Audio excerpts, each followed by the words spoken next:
ahead and start. And so we are in chapter 15 today. That means we talked about 14 last week.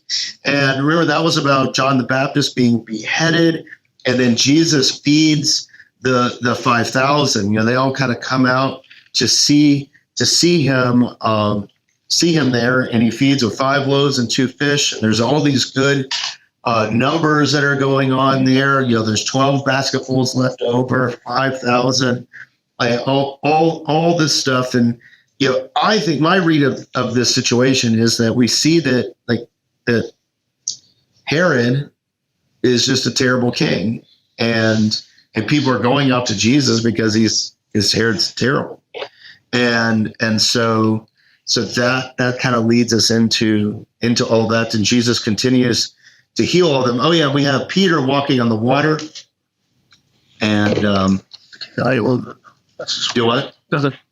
And so My mistake. And so and so he brings everyone there. So we read this last week, but we'll read it again. And we read it last week just because I wanted to kind of put it in our brains to think about it, because it's this narrative 14 and 15 are all kind of similar ideas being told here. So we will begin with chapter 15. So. Then the scribes and Pharisees who were from Jerusalem came to Jesus. Why do your disciples transgress the tradition of the elders? For they do not wash their hands when they eat bread. Why do you also transgress the commandment of God because of your tradition? For God commanded, saying, "Honor your father and your mother, and he who curses father or mother, let him be put to death." But you say, "Whoever says to his father or mother, 'Whatever profit you might have received from me is a gift to God,' then he need not honor his father or mother.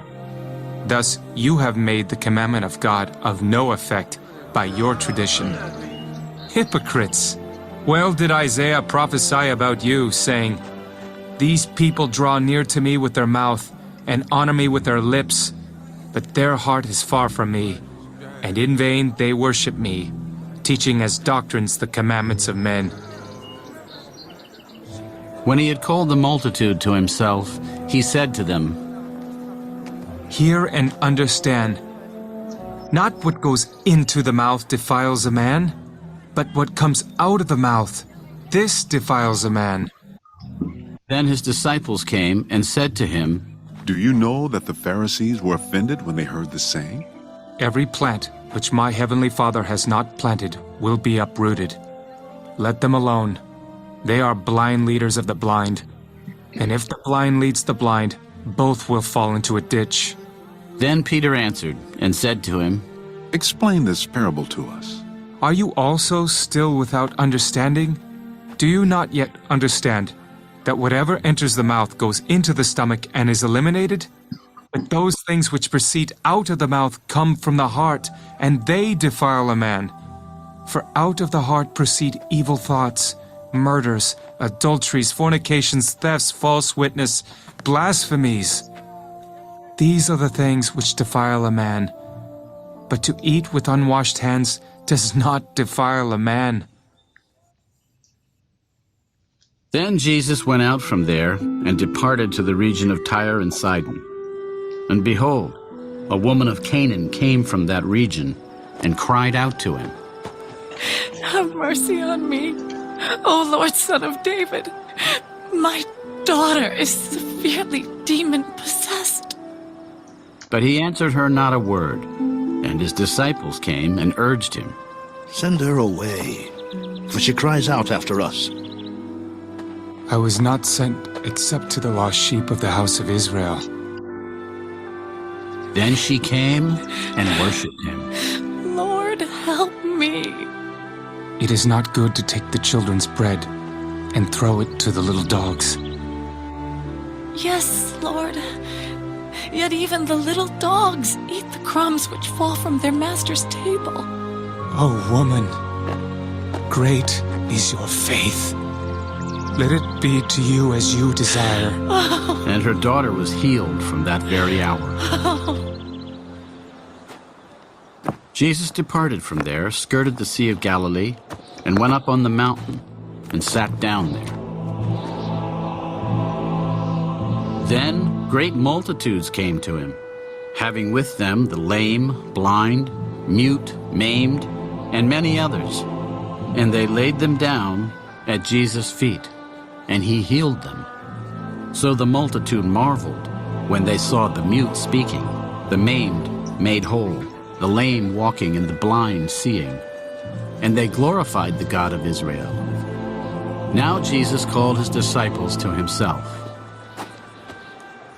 I have compassion on the multitude, because they have now continued with me 3 days and have nothing to eat.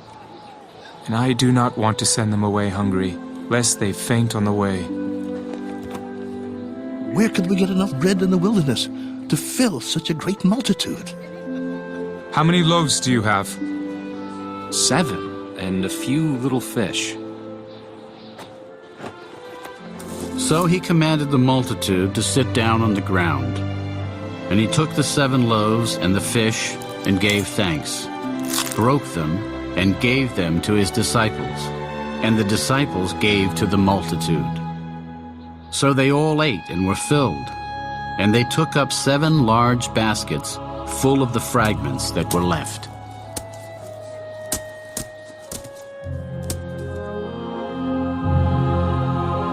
Now those who ate were 4,000 men, besides women and children. And he sent away the multitude, got into the boat, and came to the region of Magdala.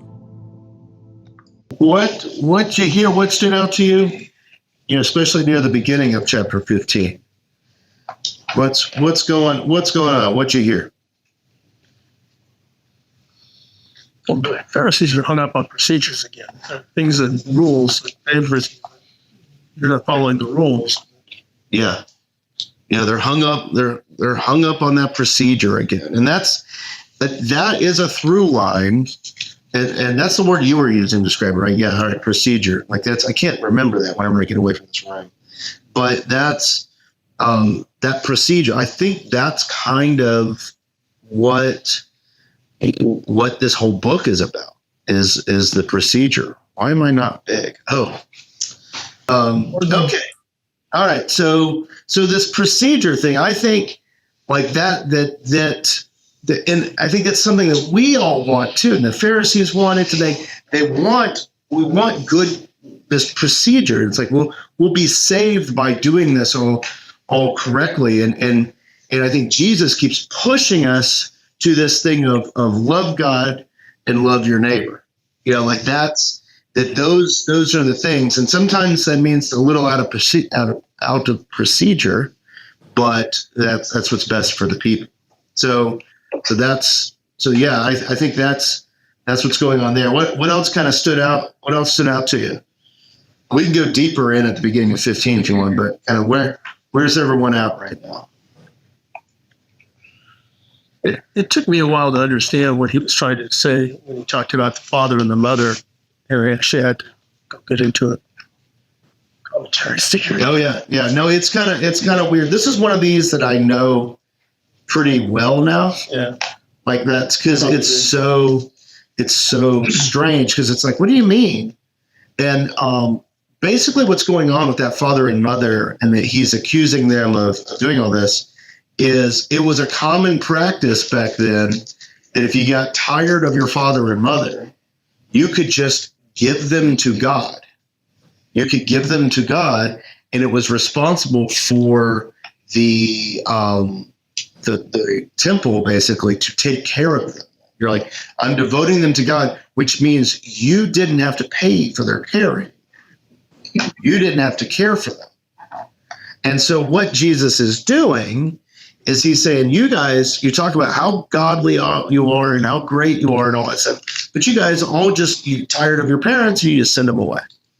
You know, like that's, and he's like, you're talking like this whole thing. So yeah, so they're like, you know, why aren't you eating and doing and washing your hands and all that stuff? And like, so it was at verse 6, he goes, thus you've made the command of God no effect by your tradition. Yeah, they are using a command of God that was established to take care of people, but now they're using it to exploit others. You know, like that's the thing. And this is, now let me get on my high horse just for a second. You get around some people in Christianity that will just quote Bible verses at you. They'll say something and then Bible verse, right? And it's out of context, and you can tell by what they mean. They're trying to put either thumb on you or someone around you. You know, like just trying to hold people down and things like that. That same spirit is right here. Is right here. So just, and I always am careful about saying it. So I never really say this on Sunday. Now watch me say it this Sunday. But I never really say it on Sunday because it can be misconstrued. Is as soon as someone just quotes a Bible verse to me as like a proof text, I automatically don't trust that person. Like it's just, So that's the reason. that's the reason. There you go, man. Like you finally understand. It can be taught. And so like that's, and I don't make that known, but I just kind of like that. Like that's, and also here's what you got to understand too. There's another side to that, is that also may be that person's only way they've ever been taught how to reference the scriptures.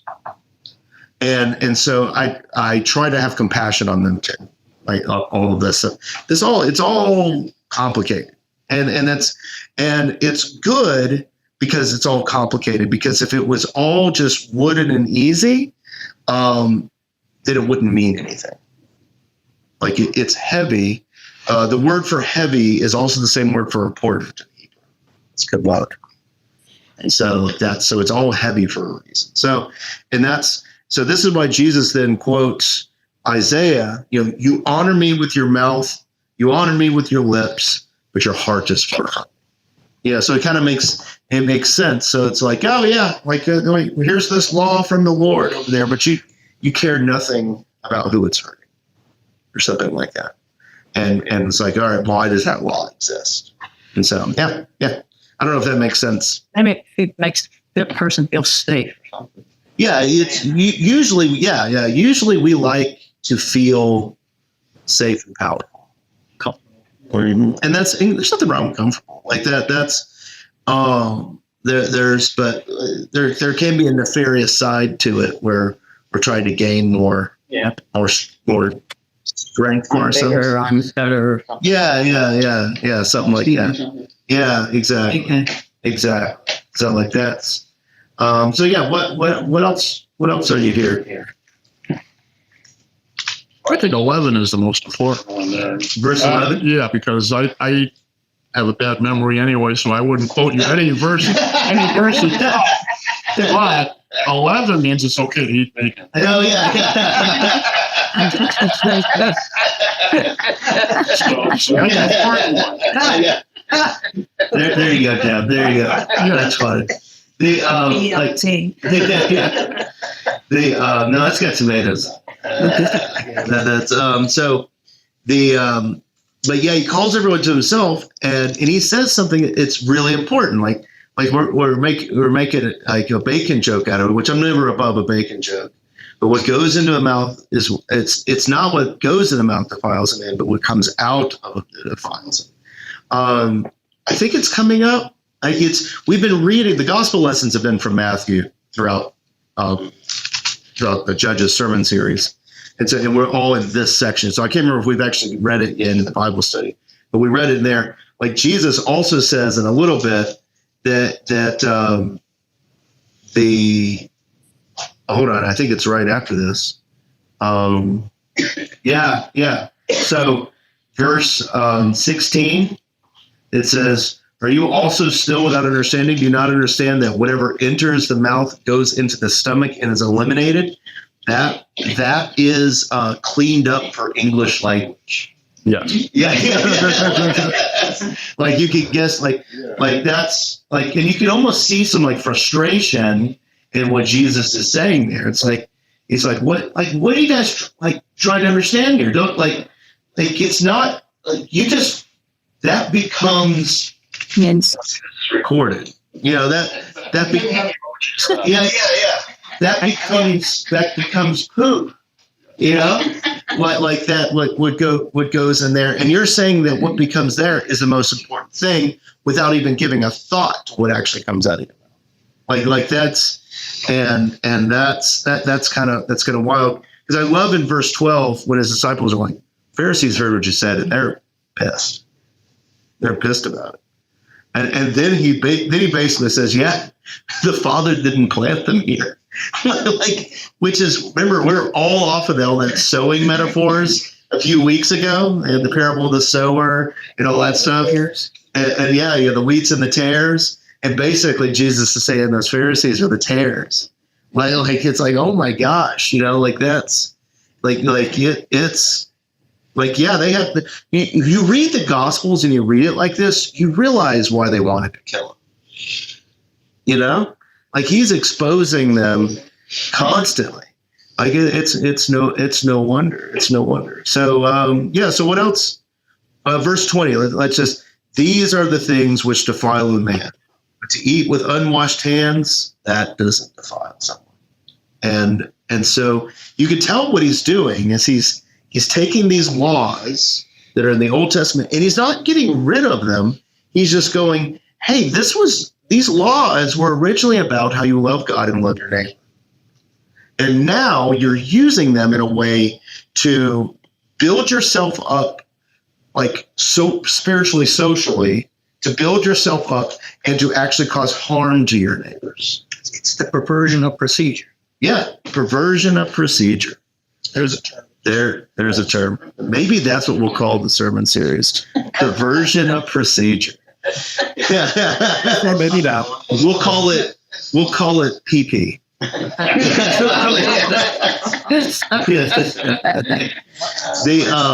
Like that's your legacy. It's a sermon series on Matthew called PP. Like that's and so because it is what's coming out of the stomach that that it just comes out. Anyway, so like that's the perversion of procedure. That's interesting. So what else? What else stood out to you? What else stood out? This. Want to move on to the Canaanite woman? Yeah, let's talk about the Canaanite woman. Yeah. Like this story is fascinating. This story is difficult. And I think it's saying something about, I'm not going to tell you what I think about it yet, although you can watch a Mark sermon series and find out where you can get it. I think it's connected directly to why these people are around. Kill him. And also why Peter wasn't able to float by his feet. Like we call that walking on water. I understand that. Yeah. I'm not making that connection. Yeah. The other one I get. Yeah. Like I think they're connected. But that's so. What do you think? What do you think about what Jesus says to this woman? Because this isn't at first blush. This isn't like nice, kind Jesus. Okay. Like it's kind of harsh Jesus. Well, I think that's kind of a lesson to the disciples, to the apostles, the disciples following him. I think he's ignoring her, so he has the chance to turn it around. But I don't know.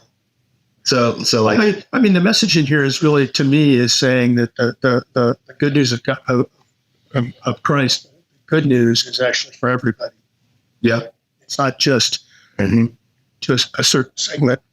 Yeah. Because he saves this Canaanite woman who presumably is not Jewish. Yeah. But he sees her daughter, and it means it's done as well.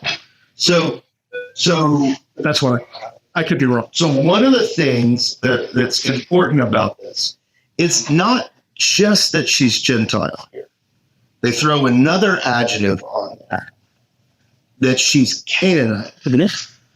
And I don't know about you guys, but when I think of Israel's enemies in the world, like that's in the Bible, like in the Old Testament, there's all these ites, the Jebusites and the Hivites and there's all these ites. The Canaanites are the big ones. Canaanites. Like we're talking about the Canaanites this week in Judges. Like that's the Canaanites are the big ones, and they were the ones that just are awful. They do child sacrifice. They do all these things, like just kind of just bad people. And so when I think Matthew writes, here we're in Tyre of Sidon, and this woman, this Canaanite fellas, we're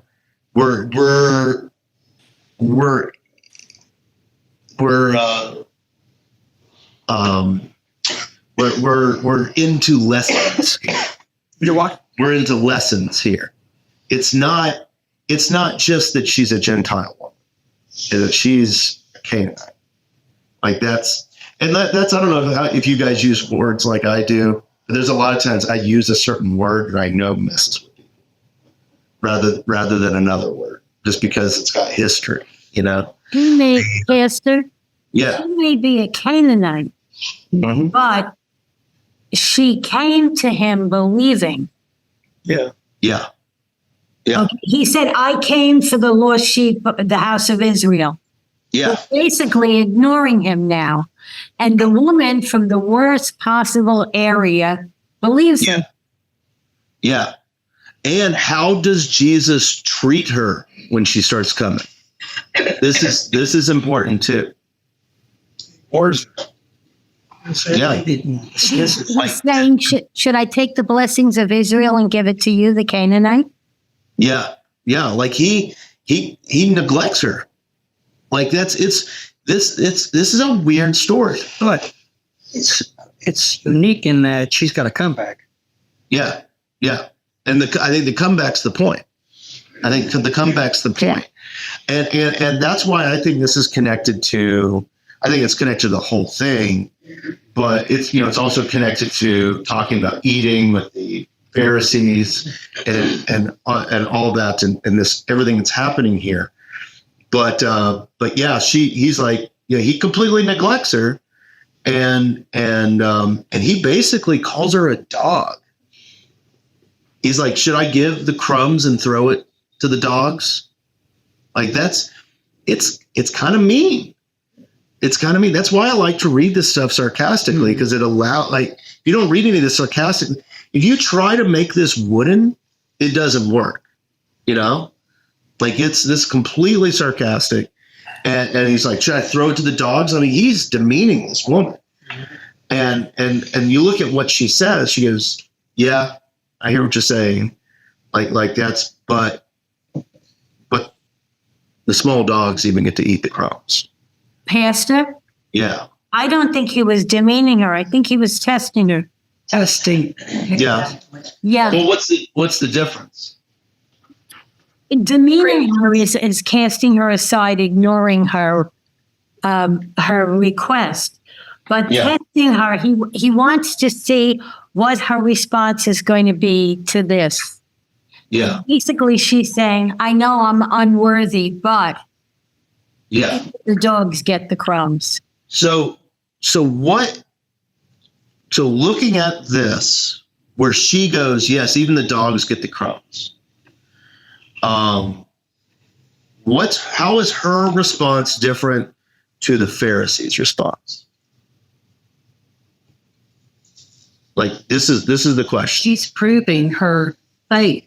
Okay. And what is her faith? What does she want? And believing that he is the master. Yeah. Like it's like, yeah, like that's her daughter's sick, but she does like, it's not, we end up seeing that it's not really about that. Like, yeah, she's just kind of like hopeless. And it's, at one point, everyone, is that here? No. There's another story where everyone leaves Jesus because he won't do what they want him to do. Is that what it is? Like it's yeah. Whoever had any cell. Yes, the first two. Yeah. Well, is that the same one as this? Let's see. So like everyone leaves and And he ends up looking at the disciples, and he's like, he looks at the disciples and he's like, why are you guys still here? And they're like, where else would we go? Like that, like that's, I'm trying to remember where that is. It's just that thing, like where else would we go? And I think this woman is kind of saying the same thing, that it's like he kind of pushes her aside and she's like, where else am I going to go? You know, where, and you see this like in bed, like using seed language, like planted faith in the midst of this woman, that she's like just your crumbs are enough. And the thing is, the crumbs aren't enough for the Pharisees. And I would even say the crumbs aren't enough for Peter when he's walking the water. You know, because he starts caring about everything else, and he starts giving in like this, and this is difficult. This is difficult, but like the crumbs are enough for her, and I think what Matthew is saying is like the Hebrews here, led by the Pharisees, are really into all this procedure. There's all these people where it's like, it's not about the procedure. It's like just the crumbs on God's table are enough for them. It's just the crumbs are. And that's, and I think that's kind of what's being said. What's being said here, and it's showing that my note I have written on top is everyone wants what's big, and this woman she's like, I just need you, Jesus. That's all. Yeah, that's all. I don't know. What do you think? To equate him as master of the universe or with God. Yeah, that's a term. Would remember because I had boys. Yeah. I remember that. Yeah. But to equate him as being master of all, and to equate him as being the same as God, and the Pharisees would not do that. Yeah. And that was the cutoff.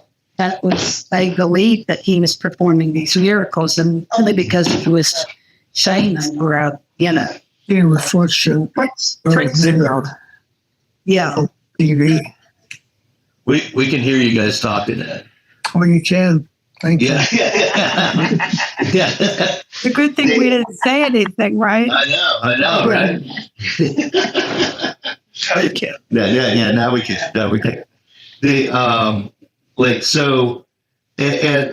My other note that I have here is that she just wanted, just plain and simple. She just wanted, there wasn't any kind of jockeying for power. There wasn't any of this, like trying to figure out how to get the correct procedure or any of this stuff. It was all that. And I think you're starting to see a nugget of the truth with what's going on. And I think you start seeing the nugget of the truth about what the crucifixion means. That like the crucifixion is much more in line with the crumbs coming off the table. I don't know if that makes any sense. I don't understand that. Like that's because it's a humbleness thing. Mm-hmm. It's a humbleness thing. Like and that the kingdom of God is very much a thing of seeds and planting and mustard seeds and all these things. And we see that God saves the universe in the midst of a very seed-like thing, the crucifixion. And I think you're seeing the seed-like faith in this Gentile woman, and it just continues going around there. So like they skirted around the Sea of Galilee and went up on a mountain, sat down there, and all these people still came up to him, and they're wanting to be healed and healed and healed, and he's healing them, and they're glorifying God. They're getting healed, and then verse 32, like Jesus calls the disciples to himself. He's like, I have compassion on these people. You may be the first Canaanite to come to Jesus, but you'll not be the last. Exactly. And I think by all these things, I think this is a Gentile group of people here, that they're all on them. He's like, I have compassion on them. and they've been with me 3 days, which that's interesting language. Three days. Can I ask? Yeah.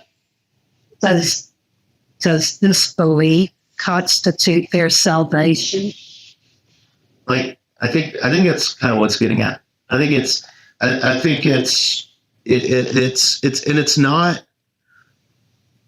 not belief in anything else than Jesus has her. Like, it's not belief that I deserve to get that mansion in the sky. You know, it's not belief that I'm believing all the right things to get the goods.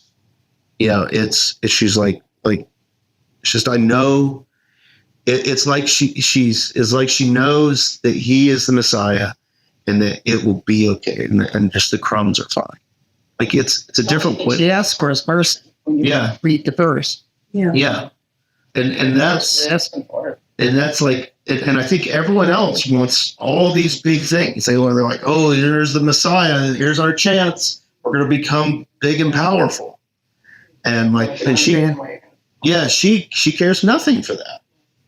She cares nothing for that. And you have all these people that Jesus is healing, and he's like, we're out here for 3 days in the wilderness, and I don't want to send them away hungry, or they're going to pass out. And they're like, where are we going to get enough bread then, Jesus? Like in, what does it say in the other translations? King James keeps calling it wilderness. Verse 33. Lost. That's what I'm thinking. So like. The lost souls. I'm sorry. That's what I'm reading. Yeah. And so, let's see, verse 33 in the NIV. What's it say? He said that at all. It says, disciples answered, where can we get enough bread in this remote place? Yes. So they're going to feed such a crowd. And so they're calling it wilderness in the King James Version. Desolate is what the study Bible says. Desolate? Yeah. Okay, yeah, this desolate place. And so then, just like feeding the 5,000, he's like, how many loaves do you have? And they're like, we have a few fish. But notice it doesn't number the fish, but it does number the bread. And the bread, that's a 7. You know, so it's one of these good numbers again. You know, it's not a bad number. It's like, it's a good number. And so he commanded the multitude to sit down on the ground, and he took the 7 loaves and the fish, gave thanks, broke it, and gave them to the disciples. Again, it sounds like communion. Again, like it sounds, and now he's around people like this Canaanite woman. He's around these Gentiles, and he gave the multitude, and they ate and were filled, and they took up 7 large basketfuls, fragments that were left. Remember, 7, it's a sign of completeness. It's the creation story. That on the day of rest, God's good and holy day was the 7th day. That it's kind of full. 6 is kind of, 6 isn't a bad number. It just has this connotation of incomplete. So like in Revelation, when that's 666, 6 is kind of this idea of incomplete. It's not really bad. It's just not quite there. Type of thing.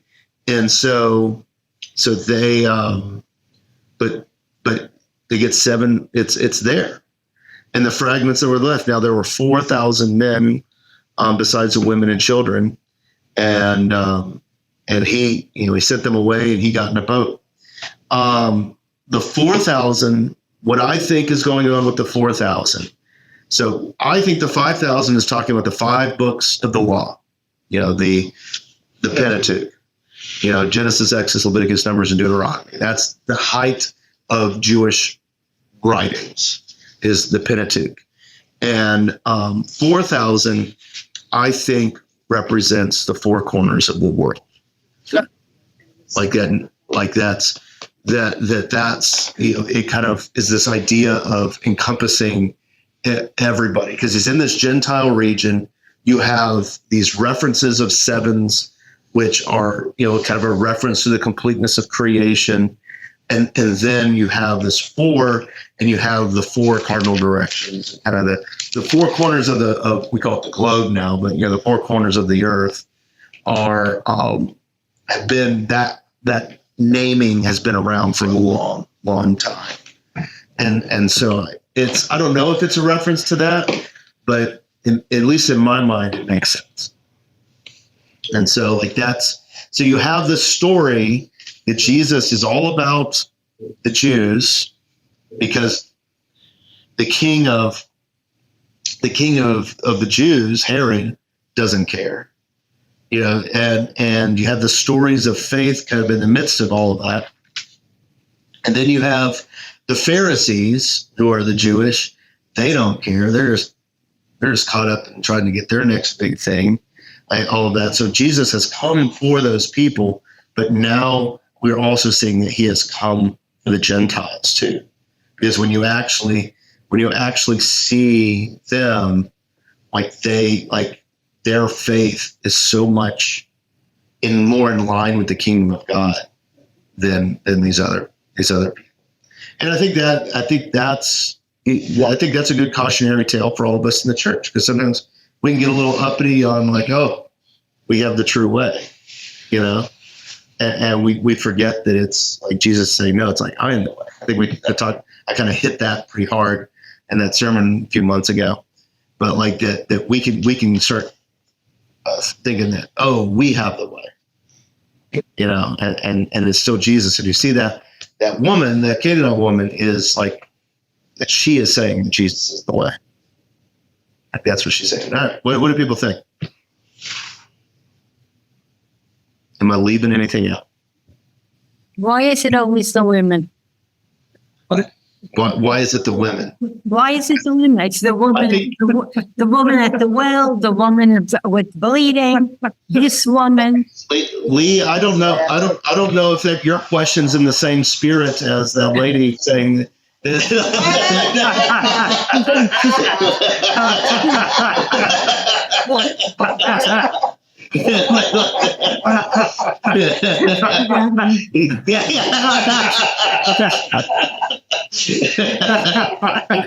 like that's, but I think it's that inbuilt humbleness. I think it is what it is.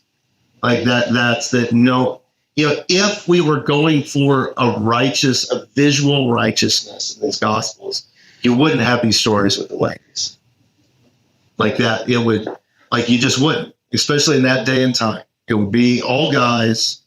It would be like that's just the way it would be. Well, and they were included, and it also began saying, that in the very beginning, verses 2, 3, 8,000 men and some kids and women. Yeah. It's almost a parenthetical. Yeah. And so I really think that's what's going on here.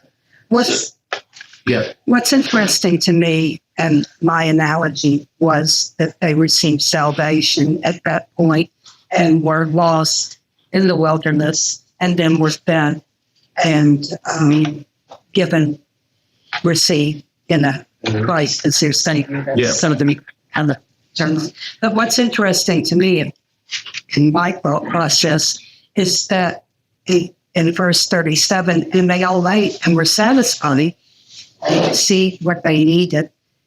And they picked up what was left over of the broken pieces, 7 large baskets full. Mm-hmm. It's almost like, okay, now there's abundance. Like the crumbs that are left over is actually abundant. More than the original bread. Yeah. It doesn't explain how, like with the 5,000 too, how this physically happened. So there's a couple of different things that people do. So there's some people that try to explain the like how it could happen, and those people usually go like, oh well, everyone had probably these little morsels of bread on them, and when they all share, they actually had an abundance of all together. That's a fine way of looking at it. I've heard that a lot. I like the miraculous in it. Like I like the because the text presents it as like they would break and then they go over to the next person and break, just it's just constantly there type of idea. And that's I like that, because I think that's saying, and as I look into 16 here, the very next thing, the Pharisees are demanding a sign from Jesus. Like, all these things are happening all around them, and they're still just blind to it. And I think we're seeing the sign here. Yeah. In my renegade Bible studies, Yeah. I've come across Yours. no. Oh, you're going to other ones. No, I'm The J-Dubs? just No, not like this. Having said that, there's a school of thought that says, don't even think about it. You're being told what you need to hear. Yeah. Don't speculate, don't guess. The information you need is here. Go on. So the way I put that is, So your question is, I think most people reading something, or like reading a novel, kind of visualize. That's precisely the point. This is not a novel. Yeah. This is the word. Hey, it's still a story, though. It's still a story. Yeah, like that's so. The one of the things that I say a lot, and it's kind of like what you're saying, is that sometimes we have a tendency to explain away some of this stuff, and the way I say it is, let it be weird. So, like, if you see something in here and it's weird, like, study it, see what's going on. Like, it's, I've done a lot of study on this stuff. Like, I know, like, some of these other theories that are going on around there, and some of those may have, like, strong validity, like over there, because all of a sudden you find out something that's going on in the culture back then that the people, when they were reading this as first century Jews and reading Matthew, that they would have intuitively understood that we just don't. And so study helps us get there. But when we see something weird, like Jesus calling that woman a dog, like, let it be weird. It's a lot of times, and that's kind of that sarcasticness of the book, the cheekiness of the writers, is like they write a bunch of things in there that I think are meant to arrest us. They're meant to be like, what? And that's going there. But, like, studying it is good, and see what the text is saying. And so It's just a little different to you can visualize a jug of water being turned into wine. Yeah. All of a sudden poured out, that's wine. Yeah. And the miracle happened inside. Yeah. So you don't actually see it, but the bread being split, it's just kind of, every time it's broken, it's kind of growing. Yeah. And multiplying. Yeah. And it's interesting, like, it describes basket. This one is basketfuls, right? Yeah. Like that. And, I've never done it till here. And this is actually a good thing. Like, the crumbs left over just from such a meager meal ends up becoming like this just abundance. So this woman is talking about crumbs, the crumbs from the table, and, literally the crumbs, the meagerness of all this becomes like enough, and just it expands. It becomes a feast. Yeah, it becomes a feast, which that's kind of a fun way of looking at it. Like, there's probably a stewardship sermon in there. Like, now that I think about it, like these. Don't think too much. Yeah. Don't think too much about it. So, like, that's. Let it be weird. Yeah, let it be weird. Accept it. But it's not with those two mentions of crumbs in two different parts of the same chapter. Is not just a coincidence. Exactly. Yeah. So that's a fun connection. That's a fun, because that's, I've never seen that before. Well, stay tuned for the sermon next year. Yeah. Like, that's where that's this weekend. That's this weekend. We're planning the sermon series. Let's see. Should we do kind of like what we did last time when we read this chapter, and then we'll be done? Let's do that. Let's do that again, and then we'll Short shaker. Yeah, it's not too long. So we'll.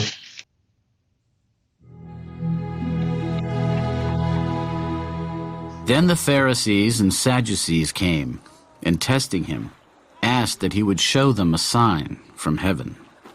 When it is evening, you say, it will be fair weather, for the sky is red. And in the morning, it will be foul weather today, for the sky is red and threatening. Hypocrites! You know how to discern the face of the sky, but you cannot discern the signs of the times. A wicked and adulterous generation seeks after a sign, and no sign shall be given to it except the sign of the prophet Jonah. And he left them and departed. Now when his disciples had come to the other side, they had forgotten to take bread. Take heed, and beware of the leaven of the Pharisees and the Sadducees. And they reasoned among themselves. It is because we have taken no bread. But Jesus, being aware of it, said to them, O you of little faith, why do you reason among yourselves because you have brought no bread? Do you not yet understand, or remember the 5 loaves of the 5,000 and how many baskets you took up? Nor the 7 loaves of the 4,000 and how many large baskets you took up? How is it you do not understand that I did not speak to you concerning bread, but to beware of the leaven of the Pharisees and Sadducees? Then they understood that he did not tell them to beware of the leaven of bread, but of the doctrine of the Pharisees and Sadducees. When Jesus came into the region of Caesarea Philippi, he asked his disciples, Who do men say that I, the Son of Man, am? Some say John the Baptist, some Elijah, and others Jeremiah or one of the prophets. But who do you say that I am? Simon Peter answered, You are the Christ, the Son of the living God. Blessed are you, Simon Bar-Jonah, for flesh and blood has not revealed this to you, but my Father who is in heaven. And I also say to you that you are Peter, and on this rock I will build my church, and the gates of Hades shall not prevail against it.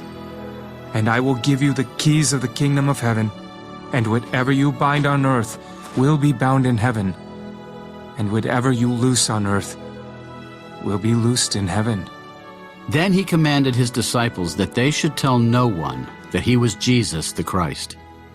From that time Jesus began to show to his disciples that he must go to Jerusalem and suffer many things from the elders and chief priests and scribes, and be killed, and be raised the 3rd day. Then Peter took him aside and began to rebuke him. Far be it from you, Lord. This shall not happen to you. Get behind me, Satan. You are an offense to me, for you are not mindful of the things of God, but the things of men. Then Jesus said to his disciples, If anyone desires to come after me, let him deny himself and take up his cross and follow me. For whoever desires to save his life will lose it. But whoever loses his life for my sake will find it. For what profit is it to a man if he gains the whole world and loses his own soul? Or what will a man give in exchange for his soul? For the Son of Man will come in the glory of his Father with his angels, and then he will reward each according to his works. Assuredly I say to you, there are some standing here who shall not taste death till they see the Son of Man coming in his kingdom. All right. A lot of fun stuff in that one. But we will talk about it next week. I actually think, to say something fast about it, I think chapter 16, verse 12 should be the end of chapter 15. I think that's all talking about the same things, and then the idea switches at verse 13 again. So but we will get into that next week. So that's so thank you to everyone that's watching this on YouTube later on. Thank you for joining us today. Yep. All right.